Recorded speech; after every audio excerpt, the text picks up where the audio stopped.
Welcome everybody to Dead Talk Live. I'm your host Viz, and I want to welcome all of our viewers from around the world. Thank you for tuning in tonight to be part of our live audience. Of course, I want to give a big thanks and welcome to all of our moderators on Instagram, YouTube, Facebook, Twitch, and Twitter. Thank you so much to you guys. And let me just go ahead and say hello to some of our viewers. We have Philip Thompson, who is with us on Facebook. Christopher Cunningham is joining us on YouTube. Herbal Might is with us on YouTube. Rock and Roll Children, awesome name, is joining us on Instagram. Jay Manduria is also with us on Instagram. Cinda is also giving us a smiley love face. Welcome to all you guys on all the different platforms. Hope everyone is doing well. Good evening, good afternoon, good morning, depending on where in the world you're located. If you're joining us for the first time and want more information about our show, please go to deadtalklive.com. And as a reminder, tomorrow we are having special guest Scott Renninger from the original Dawn of the Dead. Played Roger in Dawn of the Dead, 1978. It's going to be a fascinating interview, so do not forget to tune in tomorrow, starting at 9:30 p.m. Eastern U.S. time for our interview with Scott Renninger from Dawn of the Dead. I'm really looking forward to that one. Want to say hello to Rose, who's just joined us on Facebook. Lindsay Sparks from Canada is also with us on Facebook. I'm going to try to pronounce this. I am the Sanpuya. Did I butcher that? I'm sorry if I butchered your username. Saying good morning, Viz.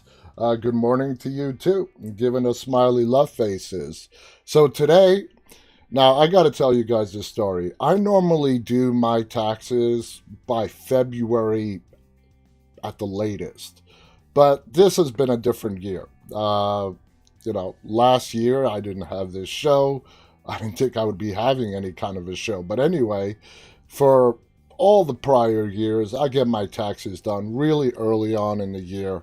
I looked at the calendar and March is almost over and I haven't even started yet. So today I actually had some free time. I started doing my taxes. April 15th, for all of us, living here in the United States, is the big deadline to file your income tax returns. Love this time of year, you gotta love this time of year. But anyway, my head's a little screwy right now, so if I seem a little bit off, that's why. I've been looking at numbers and filling out forms for the last several hours.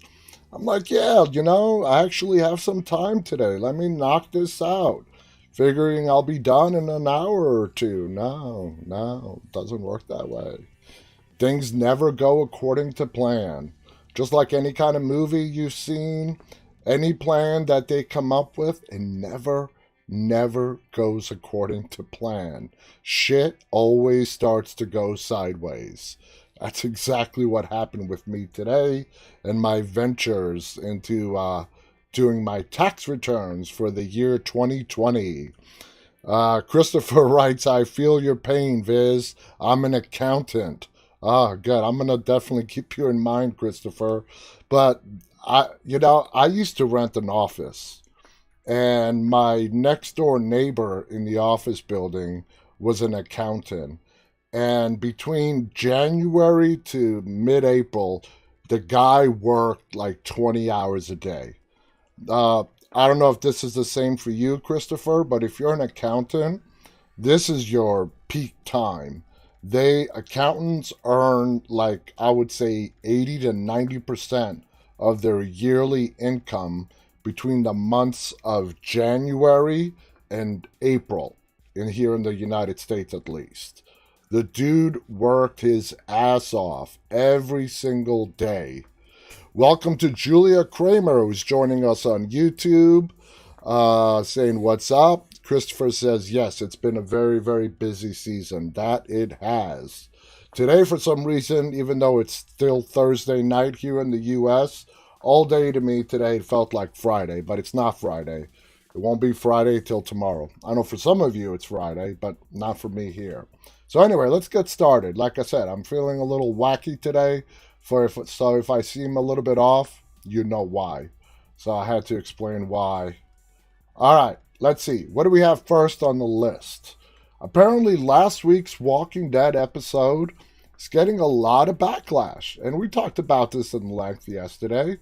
But a lot of people just did not like, especially critics who should know better, did not like or understand what that whole episode was about. For me, it's, kind of a no-brainer. It was about Princess. It wasn't about the Commonwealth. It wasn't about Yumiko, Ezekiel, Eugene. It was about Princess. They took the opportunity. They had an episode to give us, and they gave us a look into Princess's psyche. And I think that's going to be very valuable moving forward into season 11 of The Walking Dead. So anyway, the title of this article says Walking Dead Princess Episode Backlash Misunderstands the Bonus Episodes. Could not have said it better myself. Due to the misunderstanding about The Walking Dead's bonus episodes, the Princess episode has faced some serious backlash from longtime fans. And yeah, I mean, there are some brutal fans out there, especially on The Walking Dead, a show that's been on for so many years.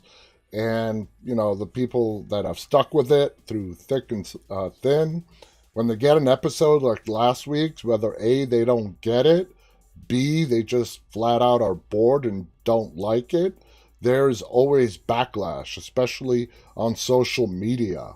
Anyway, this says The Walking Dead Season 10, Episode 20 has faced a backlash from fans who felt the princess-centric episode wasn't quite up to par with the series' usual apocalyptic energy, but they misunderstand the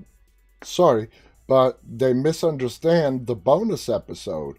And I'm sorry, if you have been watching The Walking Dead in its entirety for the last 11 years, the kind of episode that we got last Sunday, it's not the first of its kind.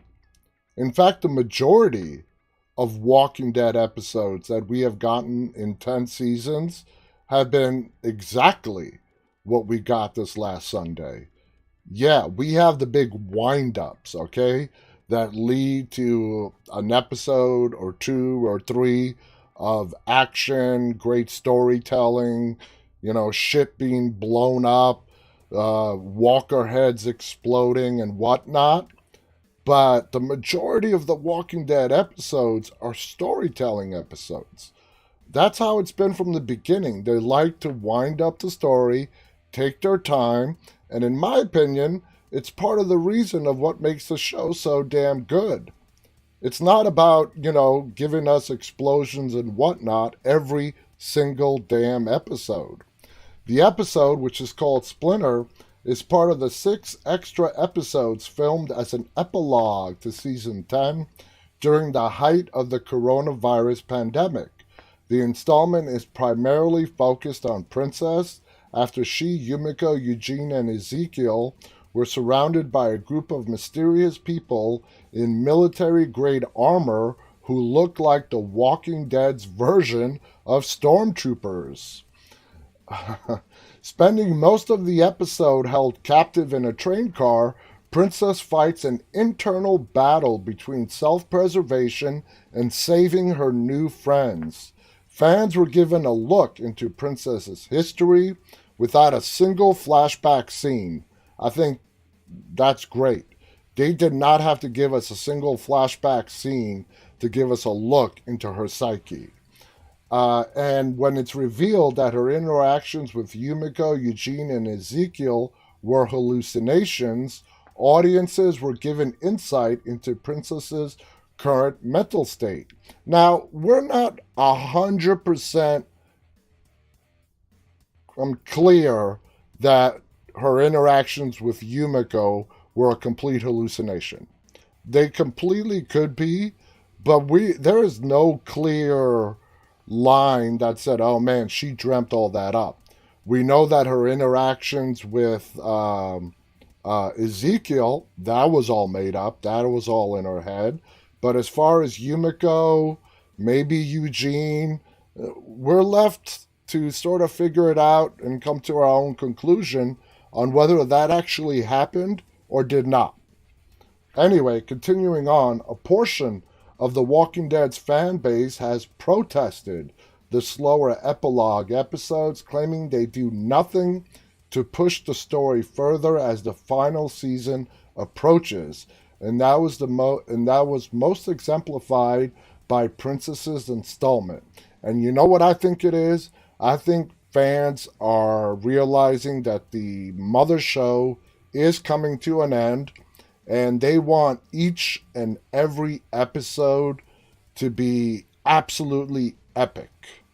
And they're not going to change the way they have been writing this show just because it's the last season.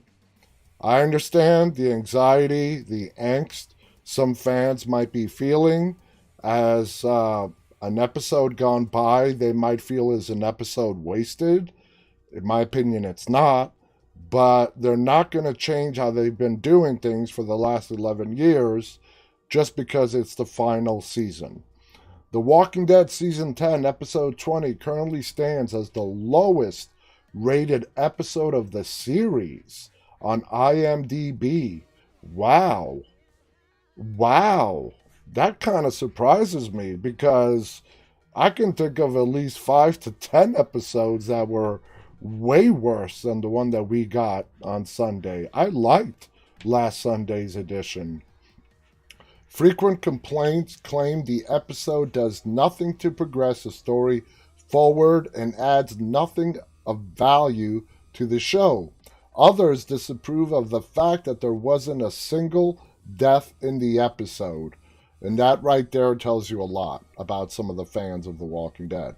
A first in the show's history, the episode also ends in another cliffhanger, further contributing to The Walking Dead's ongoing cliffhanger problem, which has been evident since Glenn's arc in Season 6 included multiple frustrating teases.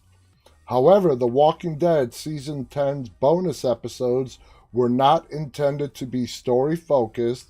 They're being referred to as extra episodes by the showrunners for a reason. While they might give audiences very little or no additional information about the Commonwealth or the Reapers, they do provide additional insight into the characters and the current state of the world around them, and are stories that might not have been told had the bonus episodes not been done. They're designed to bridge the gap between Season 10 and 11 and possibly to set the groundwork for The Walking Dead's upcoming spin-off shows, especially in the case of Carol and Daryl, who have a confirmed series in the works. And that's very true. Out of the 4 episodes that we have gotten so far, the 2 characters that we have seen the most has been Daryl and Carol, even though we didn't see them at all in this last episode. The setbacks of these bonus episodes have come mainly from the serious filming restriction productions faced in 2020, as these 6 episodes were filmed during the peak of the pandemic. Production was not operating as usual. The series made the executive decision not to fly in any of their European-based actors because of the coronavirus, meaning certain characters like Yumiko were not available for filming. That tells us a lot. That means that the scenes that we got to see this past Sunday with Yumiko were shot before they wrapped. She didn't come back to the U.S. Remember, Eleanor Matsura was a guest of ours in November. No, or even later. I think it was sometime in November. So Eleanor, who plays Yumiko, was a guest of ours right here on Dead Talk Live around November, and she was in the United Kingdom. So I just assumed that soon after the interview, she flew back to the US to film her little bit of scenes that we saw in this episode. Apparently, that's not how it worked out. The number of cast and crew on set at once was restricted, meaning no closely packed walker hordes. Filming locations were limited, and editing takes longer, all for the sake of keeping the cast and crew safe while still producing new material. To make the best filming under these restrictions, the Walking Dead showrunners were required to be creative, like keeping Yumiko's presence in Season 10, Episode 20, limited to her voice and obscured shots. I mean, we did get a clear face shot of her that was not a body double the whole time. Am I wrong here, guys? I mean, I do clearly remember seeing her face. The backlash from fans against the bonus episodes is likely coming from a misunderstanding of both the intent of these episodes and just how difficult filming during 2020 was.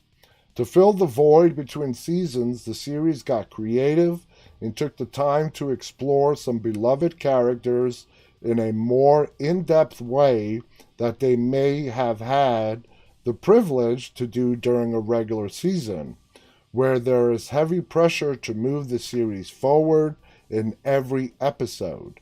Because The Walking Dead heavily prioritizes the safety of their cast and crew, fans now have the chance to enjoy these 6 unique bonus episodes. And right there, they are completely accurate. We got a full season 10. We got our 16 episodes. They did not have to give us these 6 bonus episodes.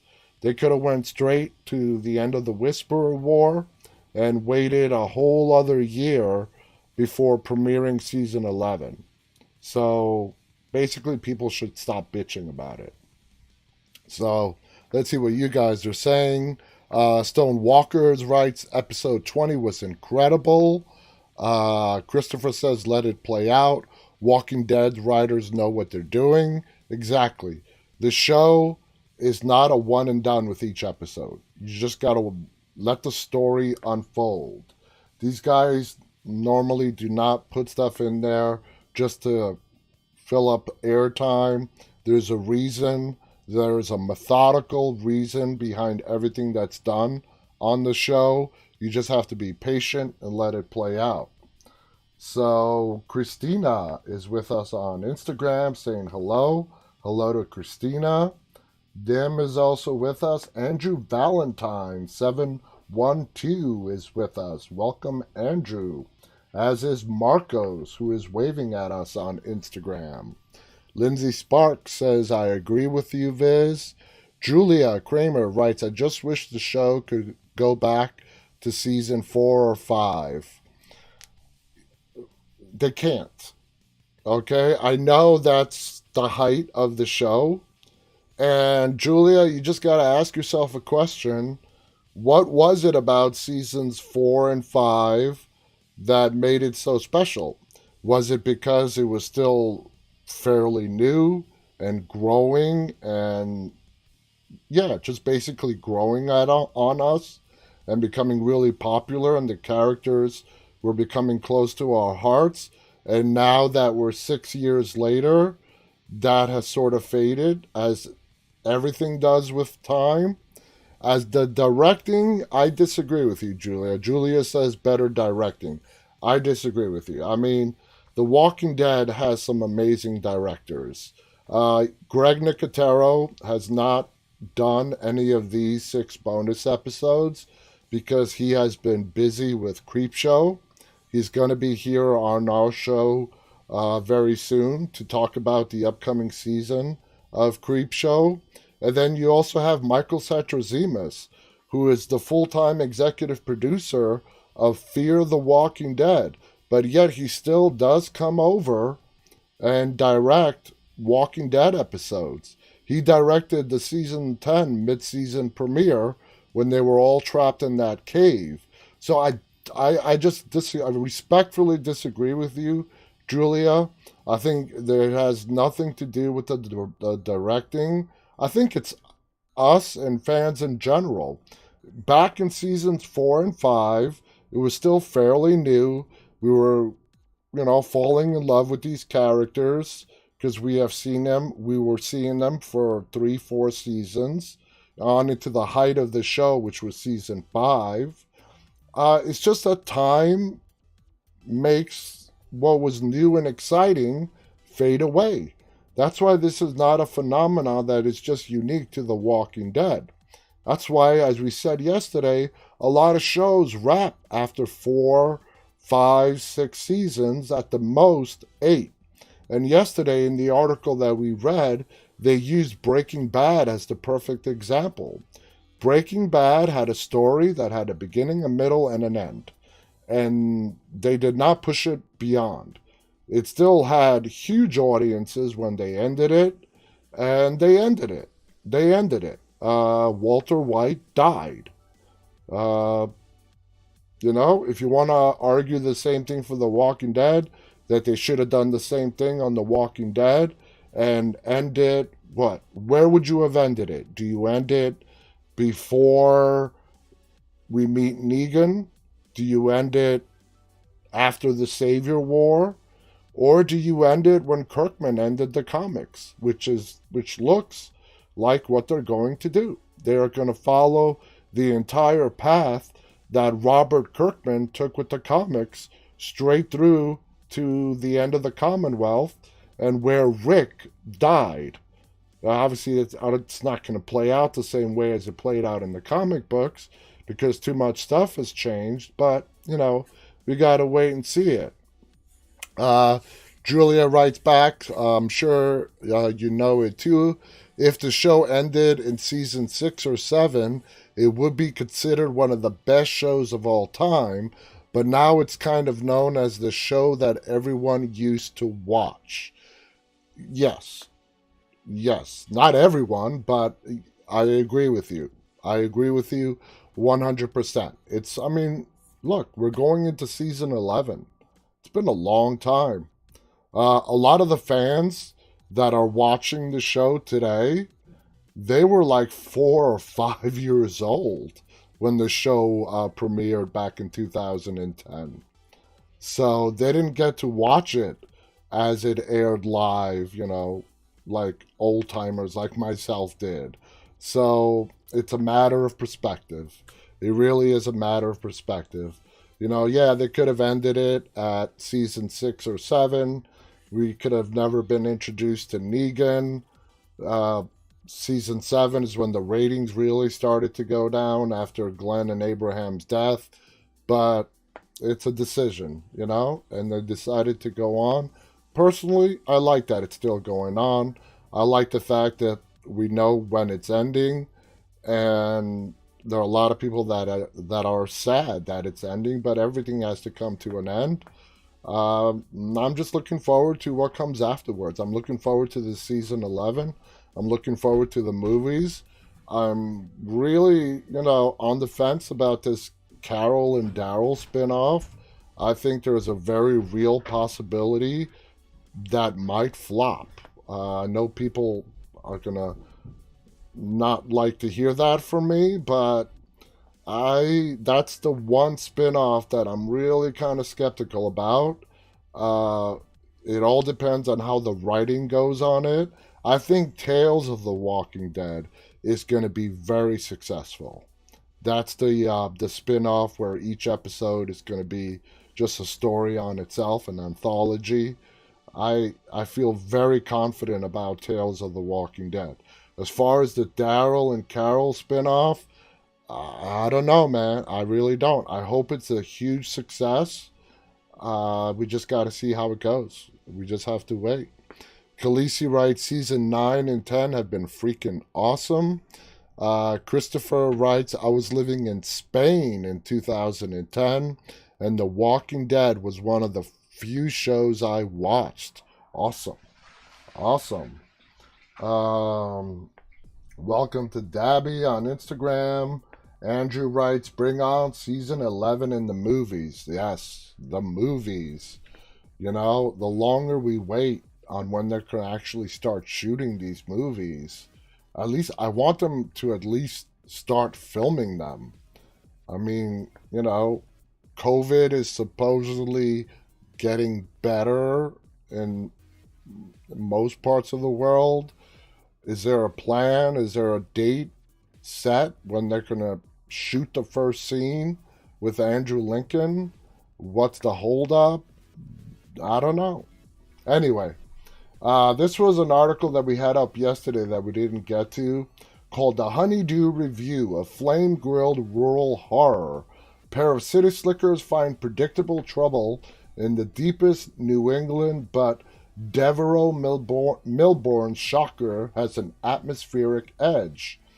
A first feature from director of short films Devereaux Milbourne, co-written by Milbourne and film cinematographer producer Dan Kennedy.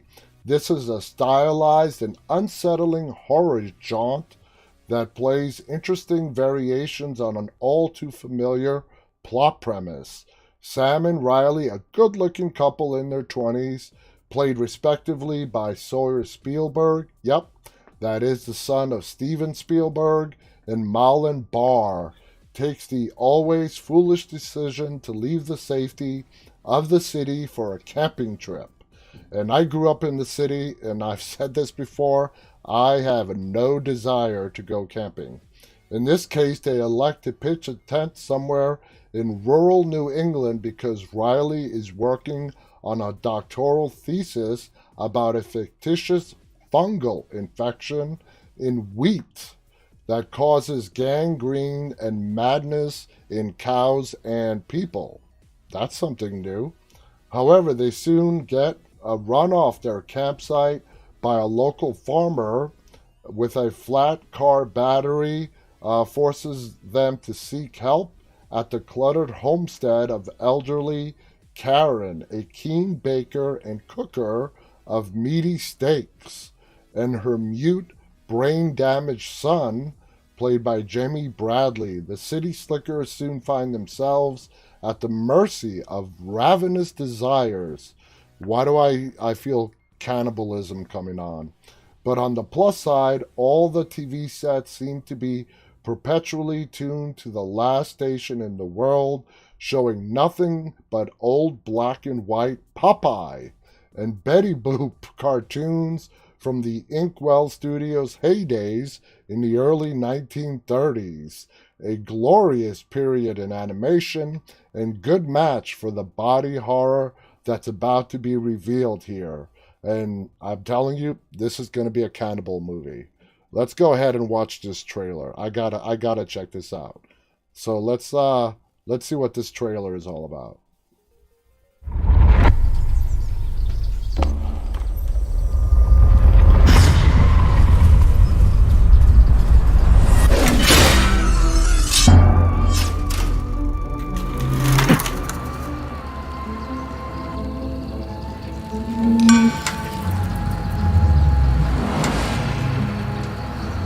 That kid is staring at us.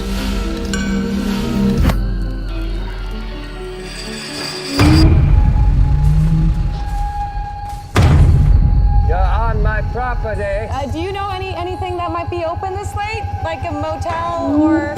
Might be something further north. Help! Sam! Did you leave the hazards on? Did I leave the hazards on? Hi. We were just wondering if we could borrow your phone. Oh, please, where are my manners? You two must be starving. Room for dessert?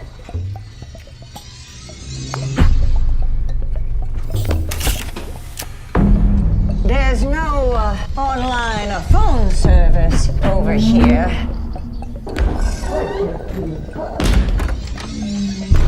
Yeah, creepy is one word for it, Christopher. Sam? You like cardamom? We were overindulged. It's like the New England version of the Texas Chainsaw Family. But We have been given an opportunity for absolution.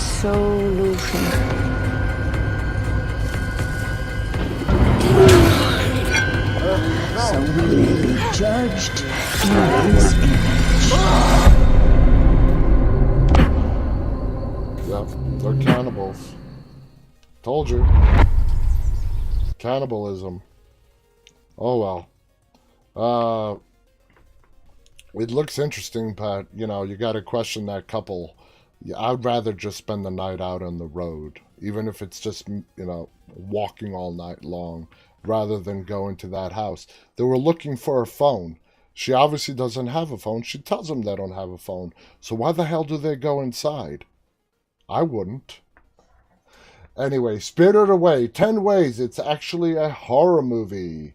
Now, this is a movie called Spirited Away. Upon closer inspection, beloved anime classic Spirited Away included enough terrifying scenes and themes to deem it a horror movie. And there's plenty of anime horror out there, more than fair share.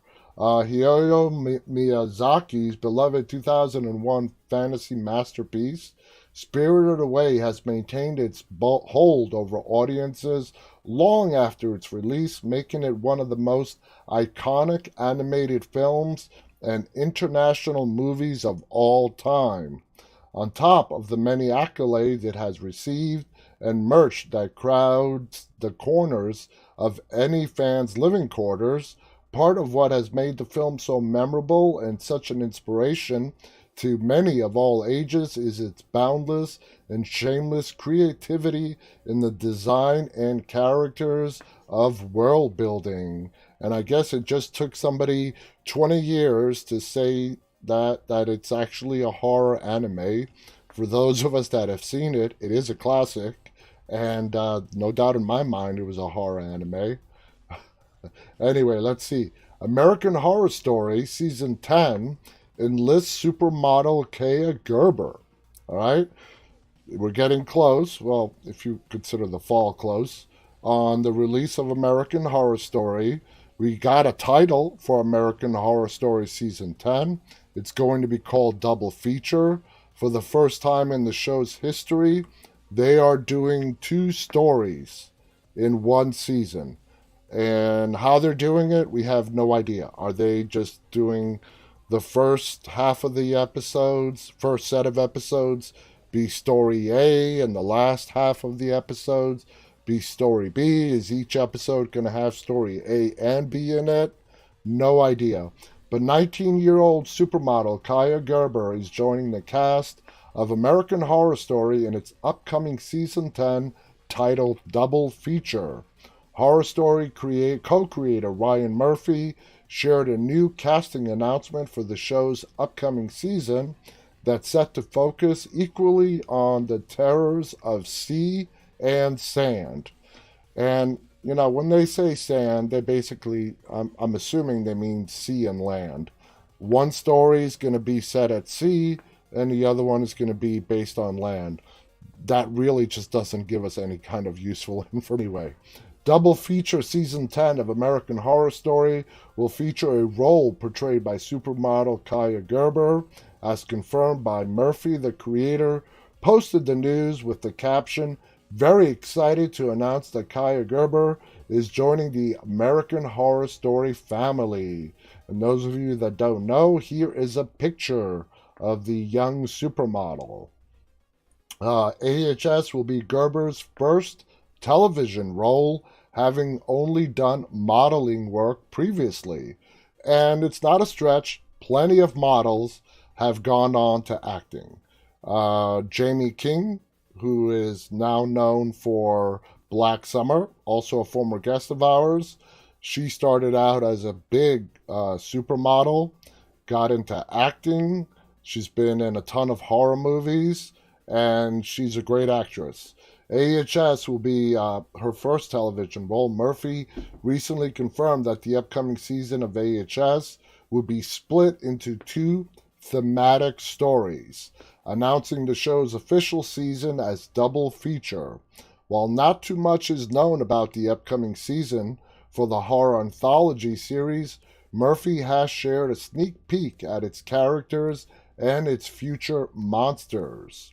As confirmed by Murphy's shared set photos, American Horror Story double feature will also contain vampire monsters. Although the context to these Nosferatu-looking beings wasn't clarified in terms of the upcoming season 10's plot. Now, let's, play a little game here. Are the vampires going to be in the sea-based story or the land-based story? I go for the sea. I think we're going to see vampires on the sea. Just like Dracula's famous trek in Bram Stoker's Dracula, when he was put in his coffin and shipped from Transylvania all the way up to London. In addition to confirming that the show's upcoming season will be split into 2 parts, Murphy also told fans that the castings might not be the same throughout season 10. What exactly does that mean? At the time of this writing, it's not been confirmed which announced season 10 actors will star in which part of the upcoming season, nor which roles they will portray. Season 10 will, however, see the return of alums Kathy Bates, awesome, Billy Lord, amazing, Leslie Grossman, Sarah Paulson is back. Thank God. I was not a big fan of American Horror Story 1984, and I'm sure if Sarah Paulson was in it, she would have found a way to make it great. Sarah Paulson is the heart of American Horror Story. What an amazing actress. Evan Peters, another great actor, Lily Rabe, Adina Porter, Angelica Ross, Finn Whitrock, and Francis Conroy. So it looks like they're bringing back a huge part of the cast that's been in many, many prior seasons of American Horror Story. Looking forward to it. Gerber won't be the only new face joining the Supernatural Anthology family. In February 2020, it was announced that Macaulay Culkin will be joining the crew. And that's right. For those of you that are old enough, the Home Alone actor is going to be joining the cast of American Horror Story in Season 10 in an undisclosed role. At the time of this writing, it's also unclear which role Culkin and Gerber will play in the upcoming season. How many of you guys liked Lady Gaga? She was great as a vampire in the hotel American Horror Story. What did you guys think of Lady Gaga in the Roanoke American Horror Story, where she basically played like this elemental seductress spirit that lived in the woods and seduced people? I thought it was great. Yep, Khaleesi also writes, loved her. Julia writes, I thought it was actually good. Khaleesi also writes, interview with a vampire when Lestat and Louis took off. Lindsay Sparks writes, I saw this movie. It was a good movie. You're talking about the anime movie. It was. CC writes, Gaga did a great job. Lady Gaga is just talented. She can sing, she can act. She's just pure talent. In January 2020, AHS was greenlit for 3 additional seasons. Wow. Normally, when you get to this point of a show, and American Horror Story, this is season 10.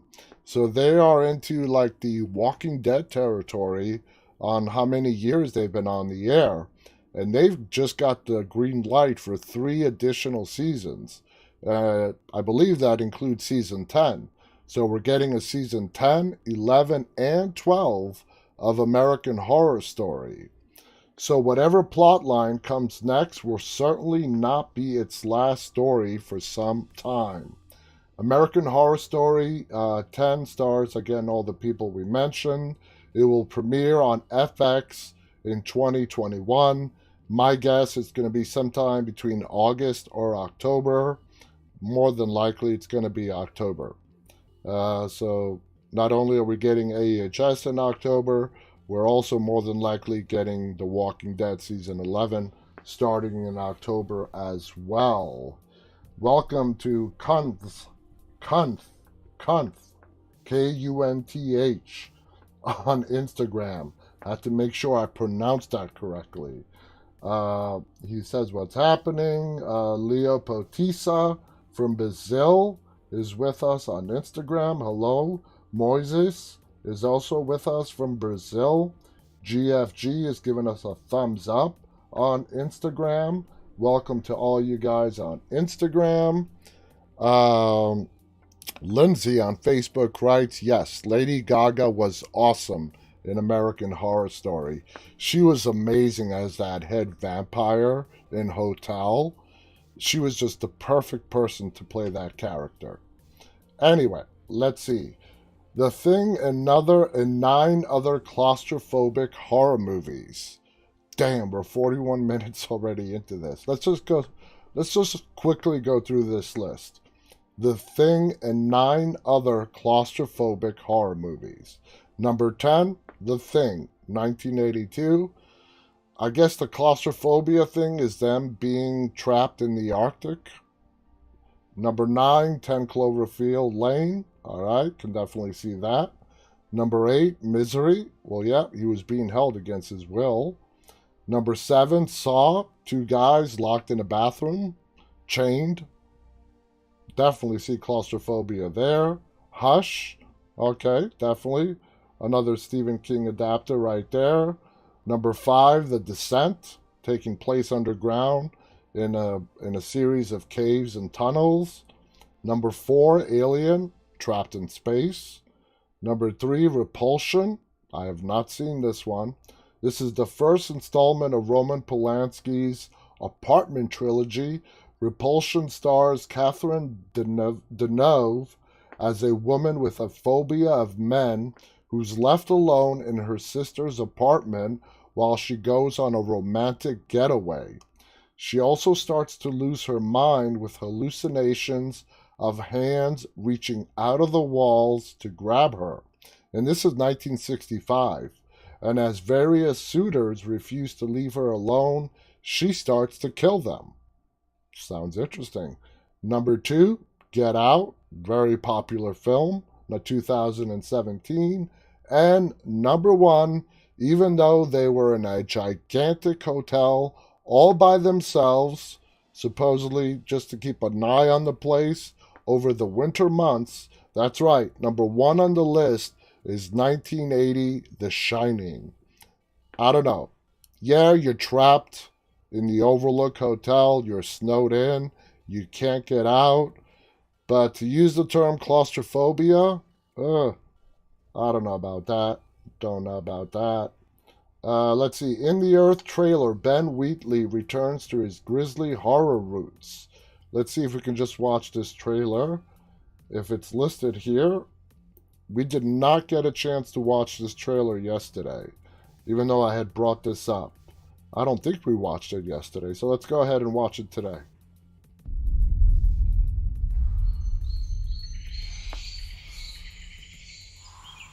He told me his story.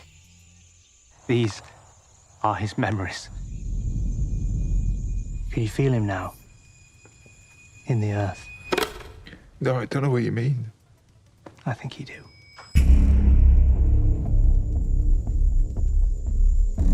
So what are you working on? Searching ways of making crops more efficient. Funny place to study crops in a forest. We had to send a rescue party in to get a group out a couple of months ago. They got lost. Why didn't they use GPRS?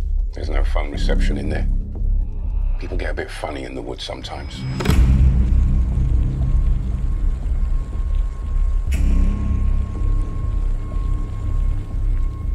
You're worried she's gonna Welcome, get you? Eric. Yeah, who is it? It's a local folk tale. She's the spirit of the woods. An elemental. That's what the spirit of the woods is called, an elemental. Wake up. Something's there. Listen. Someone's watching us.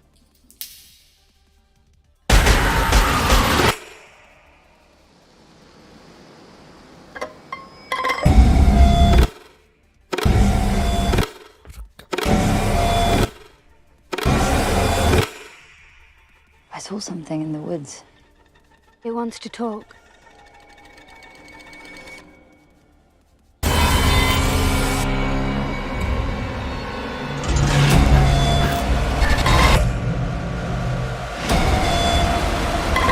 What do you want? Everything seems to just keep us here.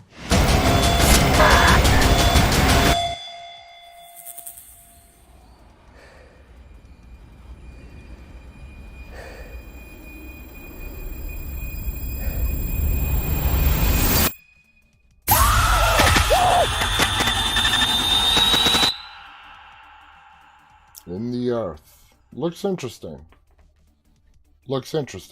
But, you know, we've seen some great trailers. The things with trailers is they can be very deceiving.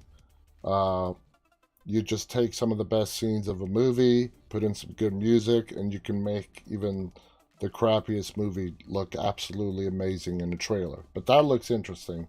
It's about, from what I gather from the trailer and what we just read, it's about an elemental spirit that is guarding the woods. So, anyway, let's see. Looking at the time that we have left, let's talk about our topic for today, at least for a little bit, okay?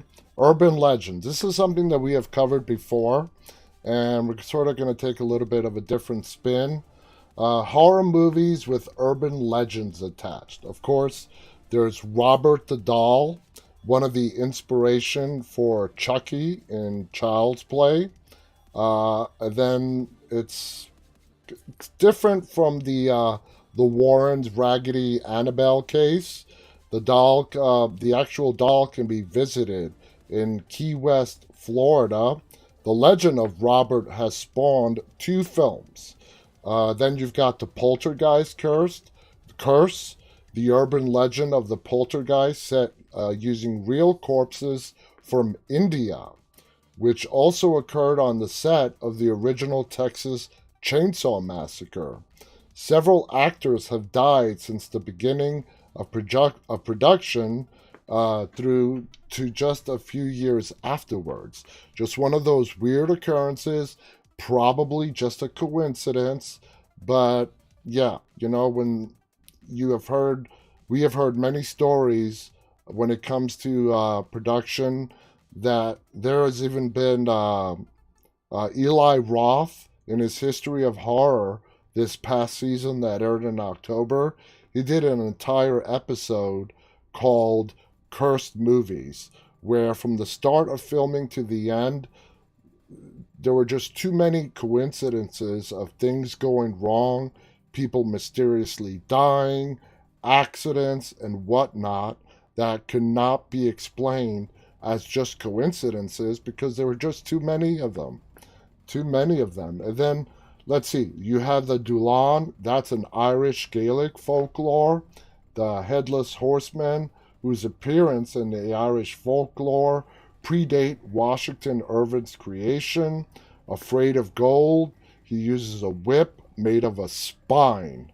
That's twisted. Someone using a whip made out of a human spine.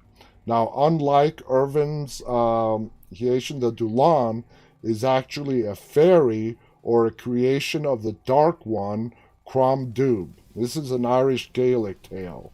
And then, of course, Bloody Mary. All right, we all know the story of Bloody Mary in the game Look in the Mirror, Say Bloody Mary, a popular horror game, actually appeared in season 1 of Supernatural. And I know we have a lot of viewers here who are fans of Supernatural. The game carries a resemblance to what we saw in the movie Candyman, one of the oldest horror games that kids have played.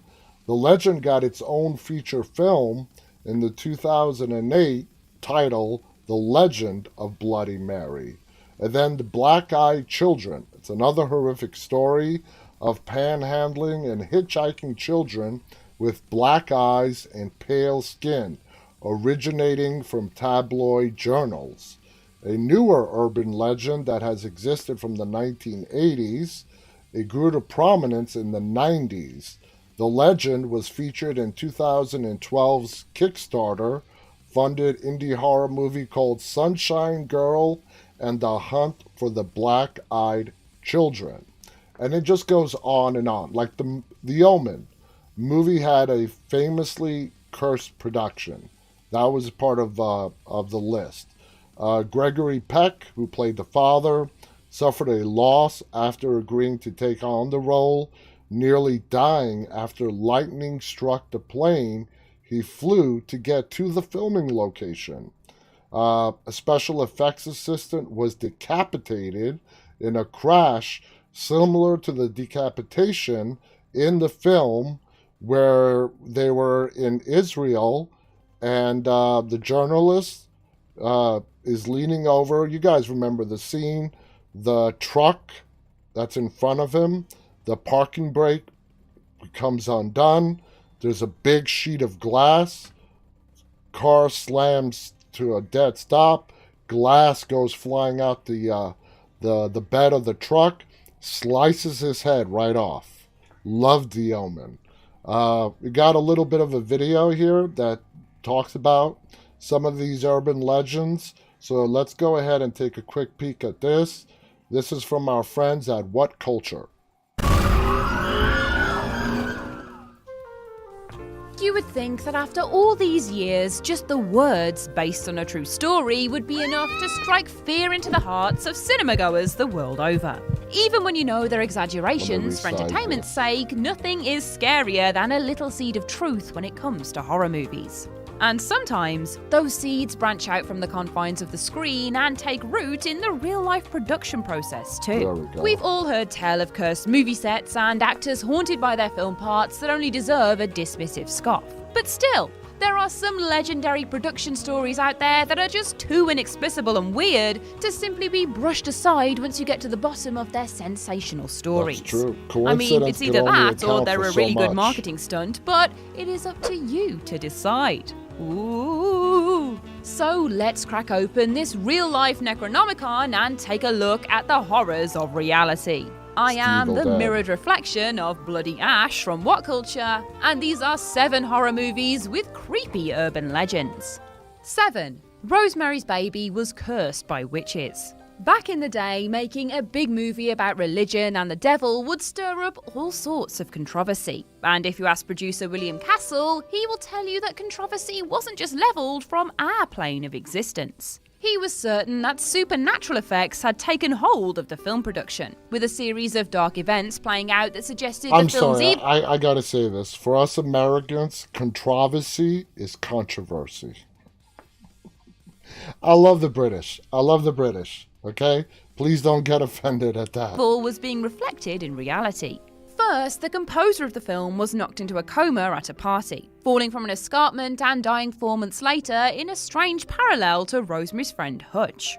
Then Castle, as the man who'd sourced the story and functioned as one of the founding pillars of its creation, suffered terribly with gallstones to the point that he had to get them surgically removed, and has never had a hit movie since. By far the most infamous and scary event to unfold from filming is of course the death of heavily pregnant Sharon Tate, however, wife to director Roman Polanski, that was murdered in their home by Charles Manson and his followers. She had appeared in the film as an extra and was quoted as calling the devil beautiful by a friend after her passing. The links between all of the supernatural elements of the movie and their real-life tragedies are terrifying to tie together. William Castle has said of the project that the story of Rosemary's Baby was happening in real life. Witches, all of them, were casting their spell. 6. The Dybbuk box in The Possession is real.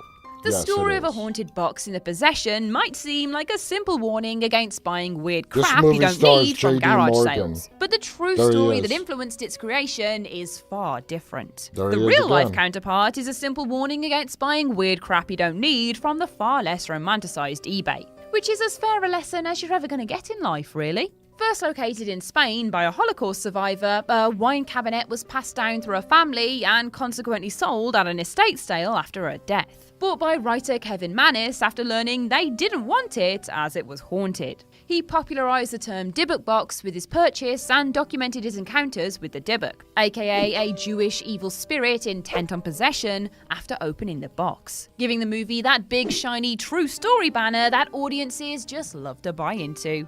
Alas. Listen, the Dybbuk box, I'm going to give it I actually want to spend a little bit of time on this. The Dybbuk box was supposedly created in Poland during World War II.